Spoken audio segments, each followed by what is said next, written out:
Hello friends, this is me Gargi और आप देख रहे हैं आपका फेवरेट चैनल श्रेष्ठ भारत। 70s से 80s के बीच बॉलीवुड इंडस्ट्री पर राज करने वाली और उस दौर की टॉप एक्ट्रेस में शुमार सदाबहार एक्ट्रेस रेखा का आज 69वां बर्थडे है।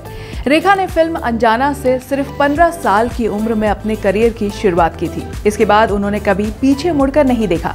वैसे रेखा और अमिताभ की जोड़ी को साथ में देखना लोग बेहद पसंद करते थे, पर क्या आप जानते हैं कि एक समय ऐसा था जब बॉलीवुड के सुपरस्टार अमिताभ बच्चन एक फिल्म की शूटिंग के दौरान वहां से सेट छोड़कर चले गए थे, क्योंकि फिल्म के सेट पर रेखा और जया की जमकर लड़ाई चल रही थी और गुस्से में जया बच्चन ने रेखा को सबके सामने थप्पड़ जड़ दिया था। चलिए जानते हैं ये पूरा किस्सा आखिर क्या है।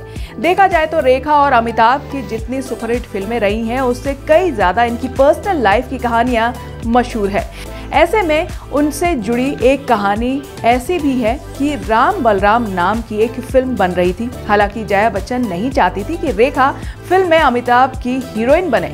यही वजह है कि जया बच्चन ने फिल्म के मेकर्स को कहा था कि आप इस फिल्म में जीनत अमान को कास्ट कीजिए, पर साथ में जया ने ये भी कहा कि उन्हें अमिताभ और रेखा की जोड़ी अच्छी लगती है। तो ऐसे में इस बयान के बाद शायद सब कंफ्यूज हो गए थे, लेकिन रेखा और अमिताभ के बीच कुछ तो कनेक्शन रहा होगा, तभी रेखा ने ऐसा दिमाग लगाया कि फिल्म में अमिताभ की हीरोइन वही बन जाए।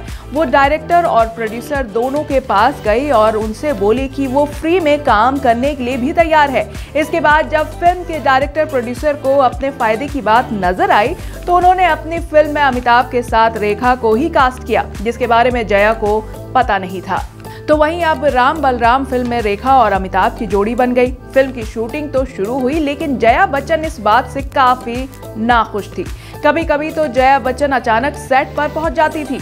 जब एक दिन जया पहुंची तो उन्होंने देखा कि रेखा और अमिताभ दोनों बात कर रहे थे। फिर क्या था, जया को आया गुस्सा और उन्होंने रेखा को कसकर गाल पर थप्पड़ मार दिया। इस दौरान जया ने बोला कि जब फिल्म की शूटिंग नहीं चल रही है तो क्या कर रही हैं आप यहाँ। इस बात को सुनने के बाद अमिताभ को भी बहुत गुस्सा आ गया और उन्होंने जया से कहा ये किस तरह का बिहेवियर है, और वो सेट छोड़कर चले गए। पर हमेशा ऐसा नहीं था। कभी रेखा और जया बहुत अच्छे दोस्त हुआ करते थे, एक ही बिल्डिंग में रहते थे। जब जया की शादी हुई तो उन्होंने फिल्मों में काम करना कम कर दिया था। 1975 के बाद रेखा अमिताभ बच्चन के साथ काम करने लगी। उनकी पहली फिल्म दो अनजाने थी, जिसके सेट पर रेखा अमिताभ के प्यार में पड़ गई थी और माना जाता है कि वो आज तक अमिताभ को अपने दिल से निकाल नहीं पाई है। Well that's it for now. ऐसे ही और खबरों को देखने के लिए देखते रहिए श्रेष्ठ भारत।